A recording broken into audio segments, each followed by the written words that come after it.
2 محرم کو قافلہ پہنچا، نہر کے کنارے خیمے لگائے، اجرکم اللہ، جو جہاں ہے پرسہ دے گا، مجھے بھی جلدی نہیں ہے، مجھے مسائل پڑھنے۔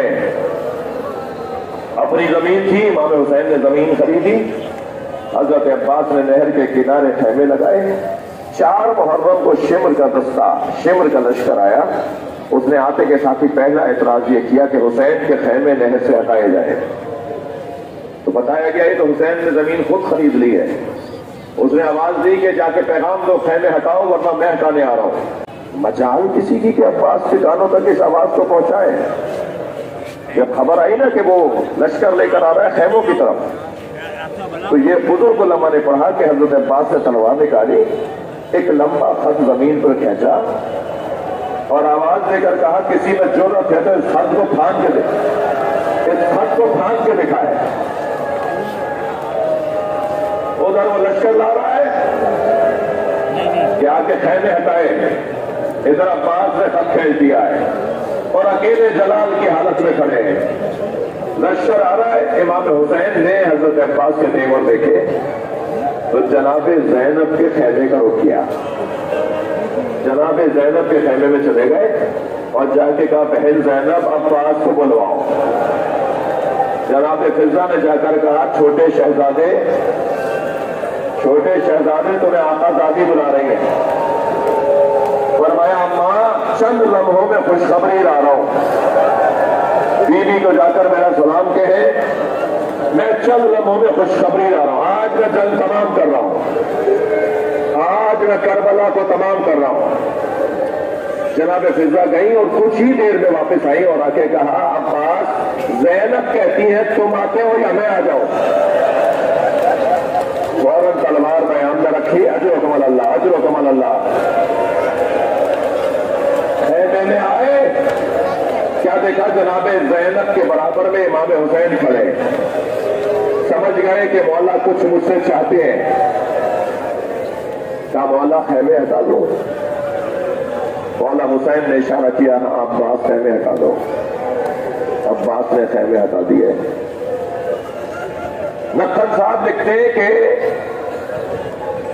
9 محرم کو جب پسر سعد نے پہلا تیر پھینکا اور طبل جنگ بجایا اور اعلان کیا کہ آج 9 محرم کو حسین کا ہمارا مقابلہ ہے، تو نقل صاحب کہتے ہیں جتنے خوش حضرت عباس نظر آئے نا، کوئی خوش نہیں تھا۔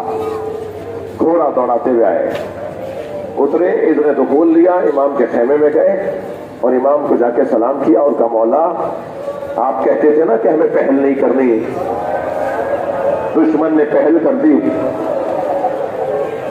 مولا میں بتاؤں،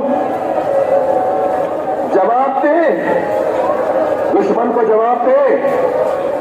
حضرت نے فرمایا عباس جاؤ 1 رات کی مہلت لے کر آؤ۔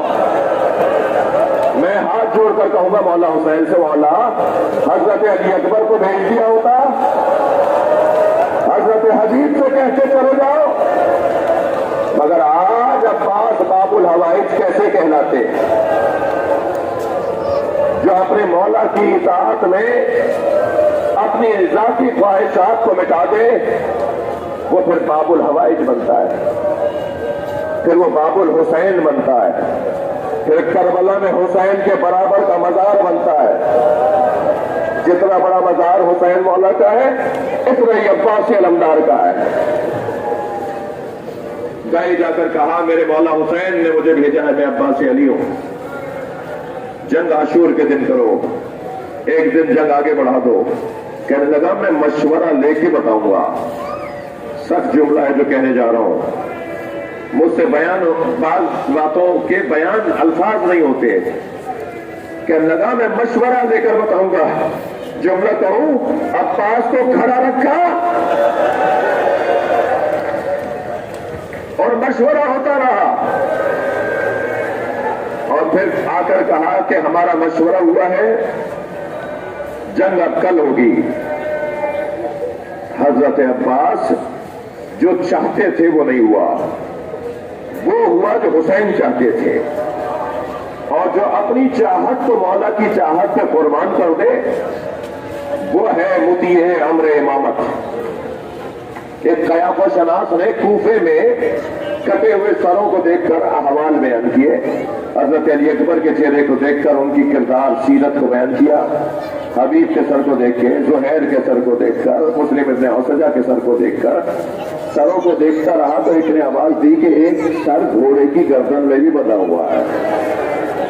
وہ حضرت عباس کا سر تھا، بیٹھ گیا زمین پر، حضرت عباس کا سر غور سے دیکھا، چہرہ دیکھنے کے بعد بس ایک جملہ کہتا ہوا اٹھا، یہ چہرہ بتا رہا ہے یہ گھٹ گھٹ کے مرا ہے،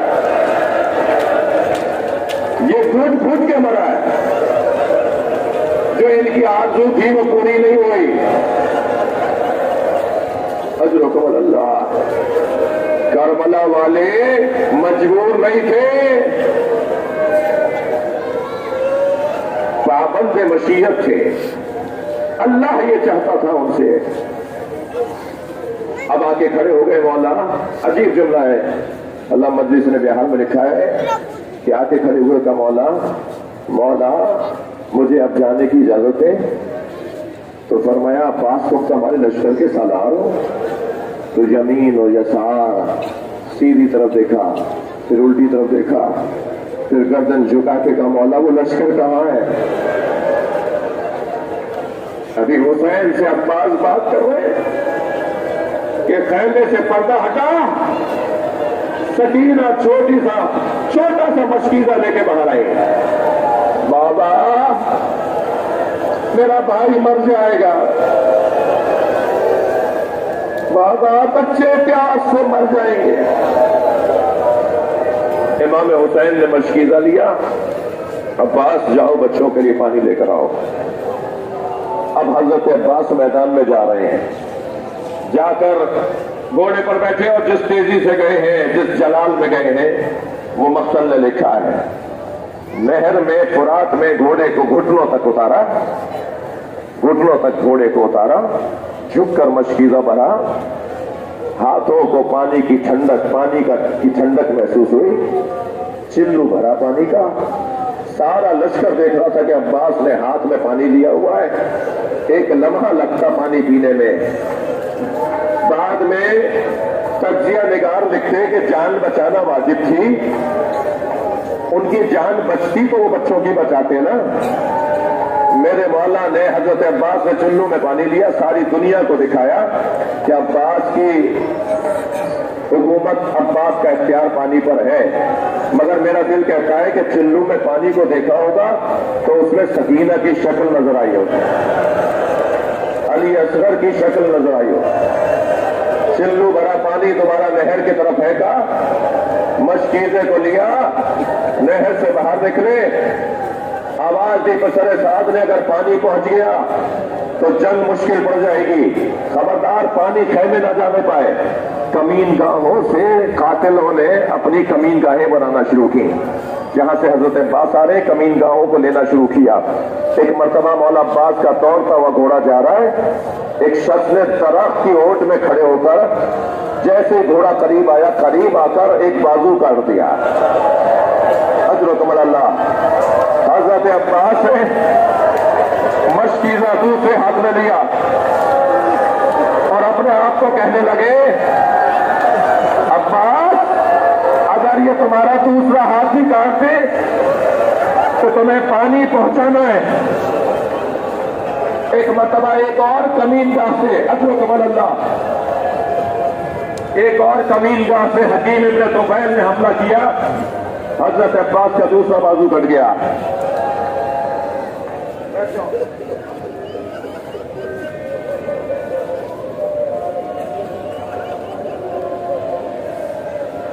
جب دوسرا بازو بھی ختم ہو گیا، مشکیزے کو اپنے دانتوں میں ایسے دبایا جیسے شیر نے شکار پکڑا ہوا ہو، اور اب گھوڑے سے کہا جتنی تیز چل سکتا ہے چل، جتنی تیز جا سکتا ہے، جس کے ہاتھ نہ ہو، جس کے ہاتھ میں لگام نہ ہو،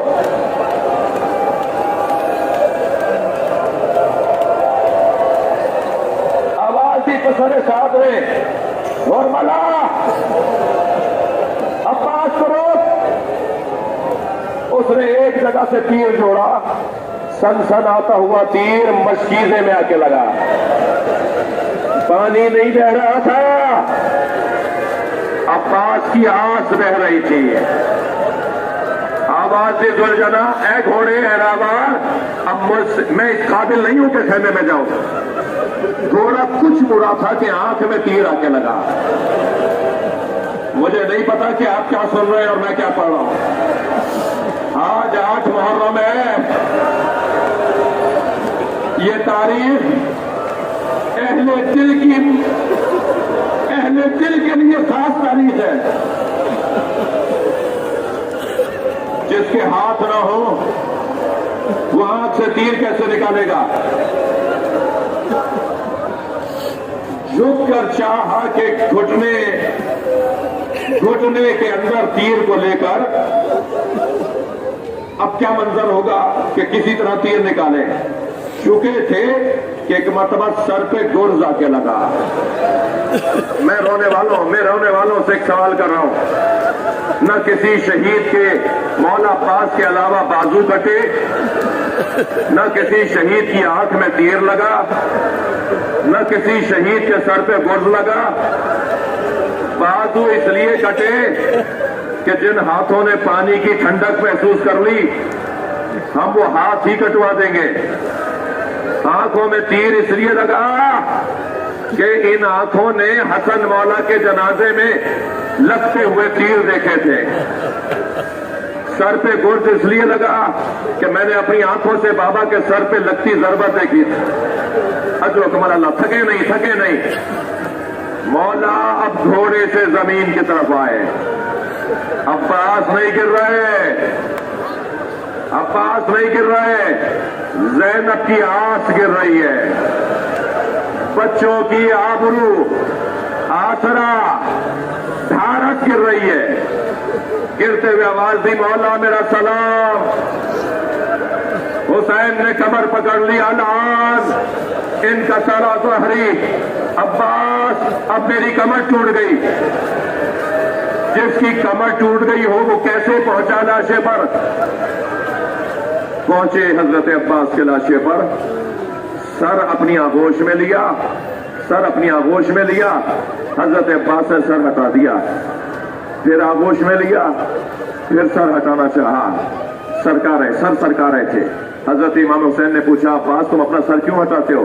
کہ مولا یہ شہزادوں کی جگہ ہے، مولا یہ علی اصغر کی جگہ ہے. کہاں میں غلام اور کہاں زانو ہے حسین. فرمایا عباس کوئی وصیت ہو تو کرو. کہ مولا میری 2 وصیتیں ہیں. اللہ کرے میں یہ 2 وصیتیں بیان کر جاؤں. مولا میری 2 وصیتیں ہیں. میری پہلی وصیت تو یہ ہے کہ میرا لاشا خیمے نہ لے جائے گا. پھر نقن صاحب کا جملہ مجھے یاد آ رہا ہے. وہ کہتے ہیں شاید اس لیے کہا کہ میرا لاشا، دو سبب بیان کیے انہوں نے. ایک سبب تو یہ تھا جو فرما رہے ہیں میرا لاشا خیمے نہ لے جائیے گا. سنیں گے، رو رہے ہیں نا. جس کی کمر ٹوٹ گئی ہو وہ لاشا کیسے اٹھائے گا؟ اور دوسرا سبب یہ کہ سکینہ کو ڈھارس ہوگی، اگر میرے بابا کا لاشا نہیں آیا تو چچا بھی نہیں آئے. اجر و کمال اللہ. بس آخری جملہ. عباس اور کیا کہنا چاہتے ہو؟ مولا جب دنیا میں آیا تھا پہلے آپ کی زیارت کی تھی، اب دنیا سے جانا چاہتا ہوں، میں آپ کی زیارت کرنا چاہتا ہوں. فرمایا عباس کیا چیز مانے ہیں؟ مولا ایک آنکھ میں تیر، دوسری آنکھ میں خون ہے. مولا اگر بازو نہ ہوتے تو بے ادبی نہ کرتا. مولا میری آنکھوں سے خون صاف ہو جائے تو آپ کا دیدار کروں. امام نے آبا کی دامن سے بھائی کی آنکھ کا خون صاف کیا. حضرت عباس نے آنکھیں کھولی. تھکے نہیں، جہاں ہے پرسہ دے گا. ابھی آپ علم کی زیارت کریں گے نا؟ آپ تو علم کی زیارت کریں گے، مگر جب یہ علم واپس آیا تھا تو خالی علم آیا. عباس نہ آ سکے. کوئی پوچھے جناب زینب کے جگم سے.